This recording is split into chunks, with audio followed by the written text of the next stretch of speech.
శ్రీకాకుళం జిల్లా కాశీబుగ్గలోని వెంకటేశ్వర స్వామి ఆలయంలో భారీ చోరీ జరిగింది. దేవాలయం వెనుక ద్వారం నుంచి గుర్తు తెలియని వ్యక్తులు ప్రవేశించి వెండి, బంగారు నగలు చోరీ చేసినట్లు గుర్తించారు.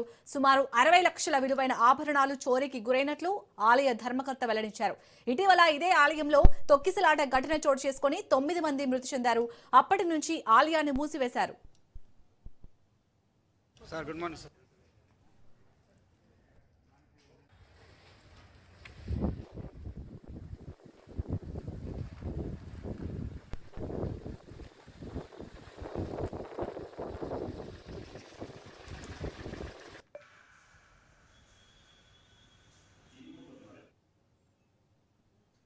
శ్రీకాకుళం జిల్లా కాశీబుగ్గలోని వెంకటేశ్వర స్వామి ఆలయంలో భారీ చోరీ జరిగింది.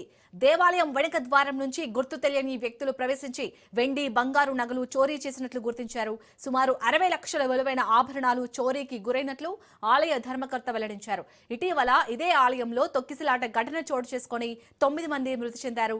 అప్పటి నుంచి ఆలయాన్ని మూసివేశారు.